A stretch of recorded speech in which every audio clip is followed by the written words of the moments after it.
Revelation 13:1. Then I stood on the sand of the sea, and I saw a beast rising up out of the sea, having 7 heads and 10 horns, and on his horns 10 crowns, and on his heads a blasphemous name. Now the beast which I saw was like a leopard, and his feet were like the feet of a bear, and his mouth like the mouth of a lion. The dragon gave him his power, his throne, and great authority. And I saw one of his heads as if it had been mortally wounded, and his deadly wound was healed. And all the world marveled and followed the beast. So they worshiped the dragon, who gave authority to the beast. And they worshiped the beast, saying, "Who is like the beast? Who is able to make war with him?" And he was given a mouth speaking great things and blasphemies, and he was given authority to continue for 42 months. That's 3.5 years. Then he opened his mouth in blasphemy against God to blaspheme his name, his tabernacle, and those who dwell in heaven.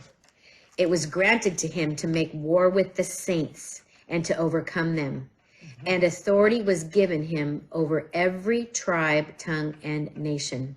All who dwell on the earth will worship him, whose names have not been written in the book of life of the Lamb, slain from the foundation of the world. If anyone has an ear, let him hear. Okay, yeah, this is the interesting thing. Now the beast, which I saw, was like a leopard.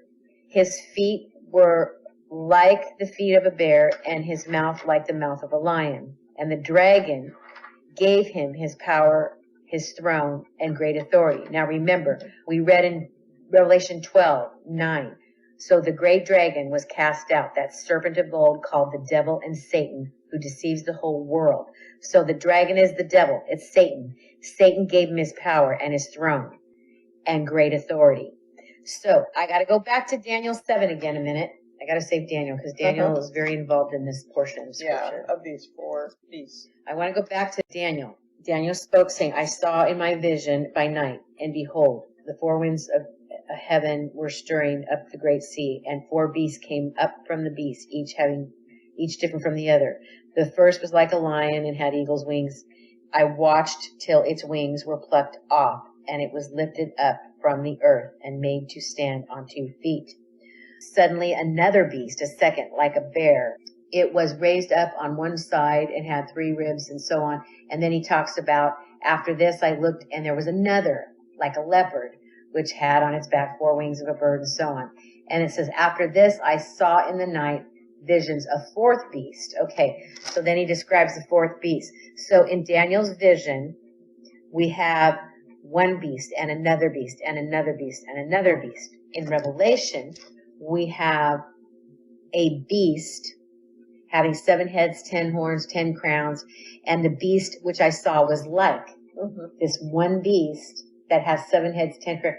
Now we have this culmination of all these beasts. The beast which I saw was like a leopard. His feet were like the feet of a bear, and his mouth like the mouth of a lion. And the dragon gave him his power and his throne and great authority. So we have in Revelation one beast with these 4 descriptions. Daniel, there are 4 separate beasts. So in Daniel, it was Old Testament, and these are all representing 4 kingdoms and kings that are represented in these kingdoms. These kingdoms were all separate kingdoms in Daniel's day. In Revelation, they all are going to unite as one kingdom with a ruler, and that ruler is going to be the Antichrist, and we'll continue to read on that. But that's where we get the one world government. They are now all uniting as one, and this beast is the beast of Revelation 13. All these nations that have gathered together as one beast. Okay, Daniel 7, he says in verse 3, and the 4 great beasts came up from the sea, each different from the other. The first was like a lion and had eagle's wings. I watched till its wings were plucked off, and it was lifted up from the earth and made to stand on 2 feet like a man, and a man's heart was given to it. Now there's a lot of talk in prophecy, pre-trib views and mid-trib views and post-trib views, where they talk about different kingdoms that Bible scholars have studied over the years, and they're talking about, well, could this be Persia? Could it be, Iraq? Could this be Russia? Could this be this? Could this be that? But what Daniel was seeing, he didn't understand, and the Lord was describing to him as we went further in Daniel 7. He interprets what they are. The horns are kings, and this is that, and he tells you what they are. But we don't know what kingdoms they are. Right. So he's seeing these descriptions that we have ensigns for. There's like in Russia we talked about.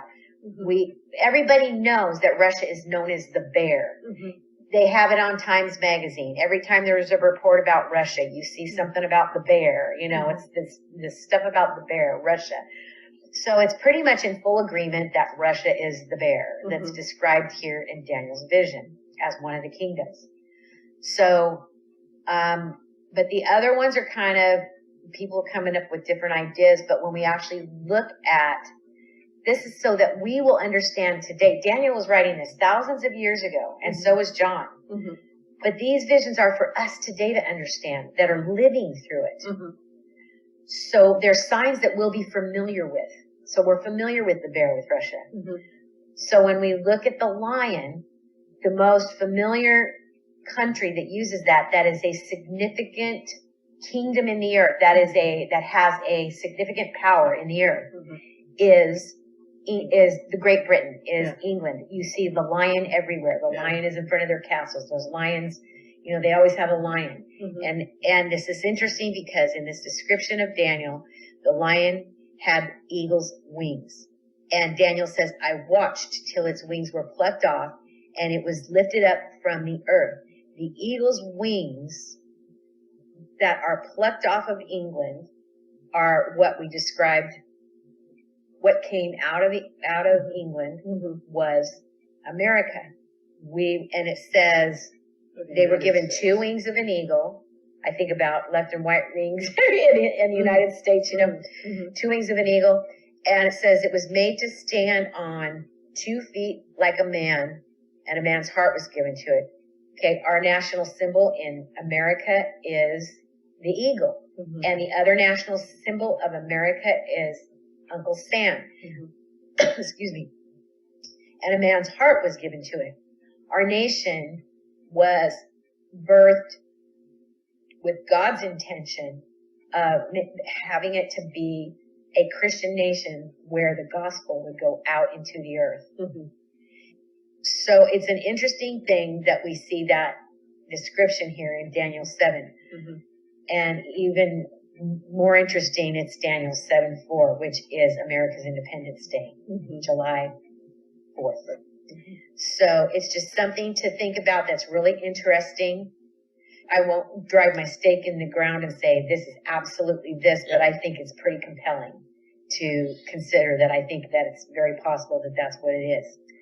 Now, when you get to the lion in Revelation 13, it says this one beast, this unified beast, has the feet of a bear and the mouth of a lion. What is the most common language that is spoken all over the world? English. Or the most sought after, I would say. Yeah. It's the one it's that most other countries that have their relate kids to learn. it. That's what we all relate to one another with. So English. And that's where it came from. English. It's an English language. Right. He has the mouth of a lion. But what's missing is the eagle's wings in Revelation. So where's the eagle's wings? So there's a possibility that this unified one world beast will not have the United States as part of it. And we talked about that. The interesting thing is, although the United States is very involved in the world, and we want peace throughout the world, we want freedom for all throughout the world. The Democrats and Socialists are moving us towards a socialist nation, wanting to place us into that one world government. And that's where the battle of the soul of our nation has come in, because it's a fight over whether we are going to be in this one world system and a part of that, or whether we are going to be a sovereign nation ruling our own affairs in the earth. And so that's why this great battle, because of Trump, all the other presidents before, Republican and Democrats, were all these globalist thinking presidents.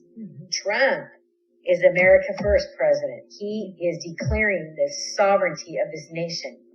And he is the one who has proclaimed that Jerusalem is the capital of Israel. And the interesting thing is, it was written that Jerusalem was the capital of their nation, but no other president would commit to it until President Trump.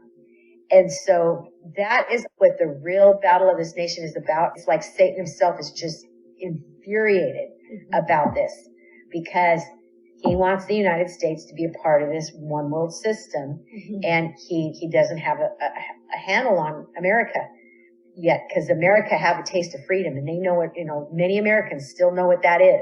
Yeah, and I think that too, there's a battle today in our country between those who want freedom, which means free will, yes, choice, and those who want tolerance, which means saying that everything that everybody does is like, it's okay. Unless you're stepping on my toes, then it's not okay. Yeah. But you should be okay with all lifestyles. You should be okay with everything, because that's freedom. In their mind. Yeah. So we all talk about freedom, but what we mean by freedom is different. Because, yeah, everybody wants freedom, but everybody serves somebody. So freedom isn't just no rules. It isn't chaos. Right. Because you couldn't exist in that. Our God is a God of order. He established rules to help us, to be free in that. When we're serving him, when we're following his commandments, we have peace, we have contentment, we have freedom. When we don't serve him and we're serving ourselves, we tend to step on everybody else's toes a lot more than they like. But this new spirit of this age is like, we need to get over that and be tolerant and allow these things. But we're intolerant of people who would say that we're not tolerant. It's a crazy thing to just see this all kind of coming together, though, when we actually look at this. And so this really is a move of world systems, and they're wanting to converge it into one system so that basically, in the end, the Antichrist will have his thumb authority on all and on all people. So he wants his thumb on the world. Yeah. And, there's those that are saying no. And so sorry, you don't get me. So it's this battle. But Satan is a great deceiver, and he is currently, as we speak, deceiving millions and millions of people, so many people, and they don't realize they're on that road to destruction, complete destruction, and that Satan hates them. He wants to bring them into bondage, and he wants to completely destroy them. Why? Because they are made in the image of God, and he is not. He has jealousy and pride from the beginning, and he is infuriated that man was ever created in the first place and given authority and a place in this earth, and he's just dominion, and so he is he hates all people, and he doesn't care how he gets them. He'll tempt you with things you want. He'll give you anything you want, so that your ultimate goal is destruction and, everlasting sell your birthright, damnation. Yes, exactly. Sell your soul for a bowl of chili. Exactly right. And that's like the welfare system, almost. And don't take that out of context. It's just that idea, though. So if you're in a welfare system, you are under the thumb of the government, because they will have your name, your number, and if you don't abide by what they want you to abide by, you're not going to get your bull suit. Yeah. So it says in Revelation, let's go back to the other beast described. This one I'm not as familiar with, but this one it says, and suddenly a beast, okay, the bear, there was the bear, and it says it was raised up on one side, it had 3 ribs in its mouth. between its teeth, and they said thus to it, arise and devour much flesh. Verse 6 says, after this I looked, and there was another like a leopard, which had on its back 4 wings of a bird. The beast also had 4 heads, and dominion was given to it.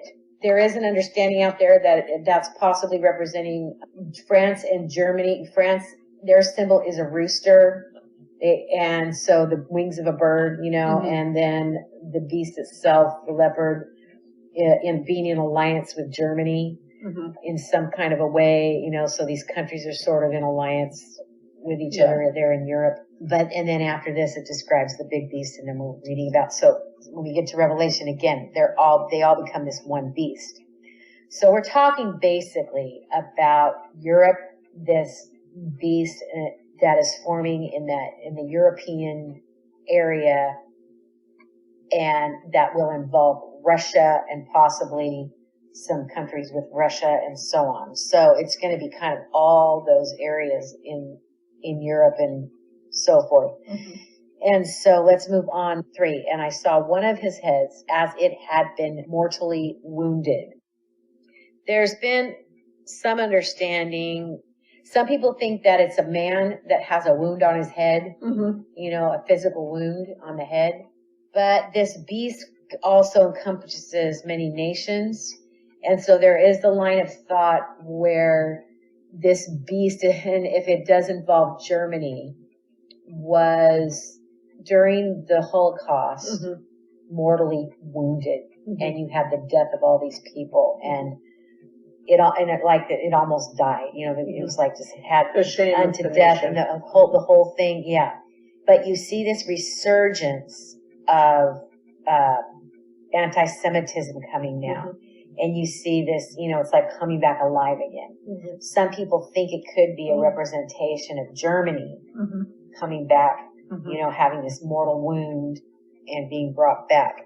So, one of its heads, the head representing one of its kingdoms, it could be something of that nature. So I wouldn't say to necessarily look for a guy running around with a wound on his head, It really could be referring to one of the nations that was wounded. So keep that in mind as, we walk into the future, so that if, we see an Antichrist and we don't see anything on his head, we're thinking, oh, it can't be him because he doesn't have a wound on his head, so that probably is not referring to a physical wound on the Antichrist's head.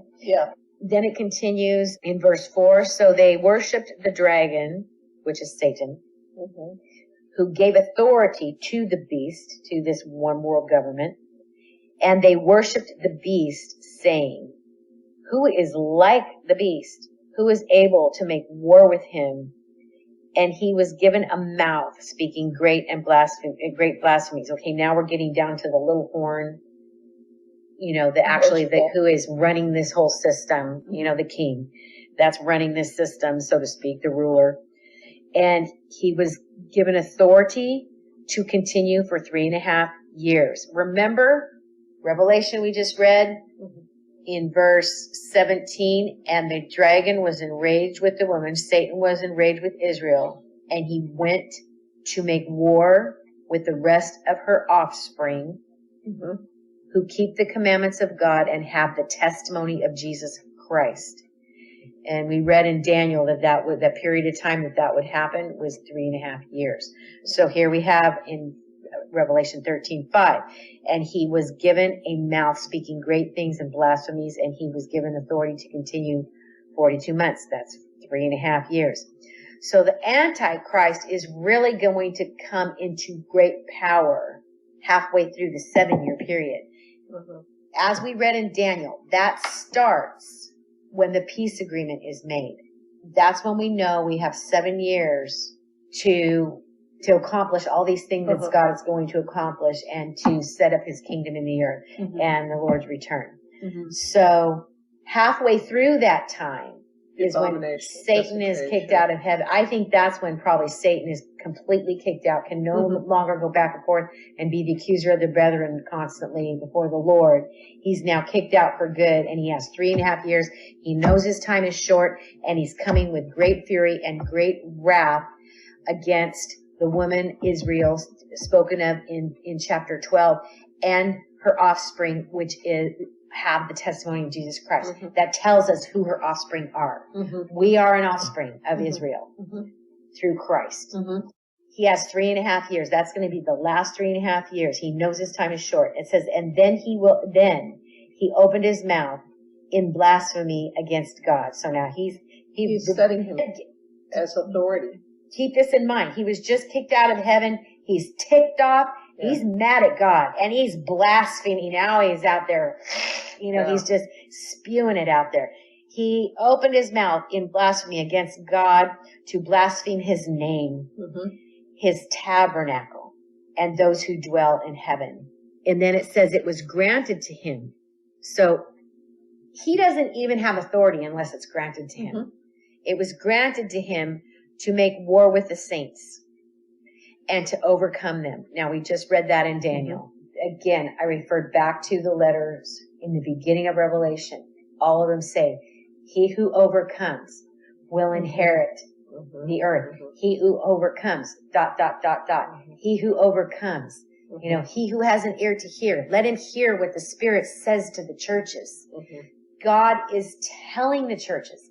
He's telling the saints. He who overcomes, and here we have it again with the Antichrist. He was given authority to overcome them for a while. It says in Daniel, until the Ancient of Days came.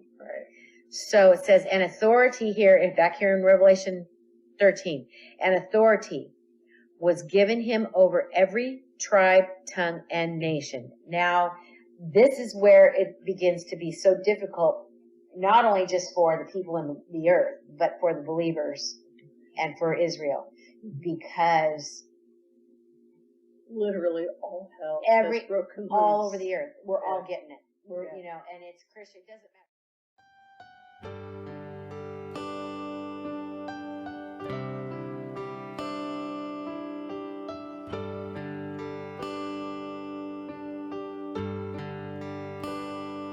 There's a city awaiting me that is beyond my sweetest dreams, and it's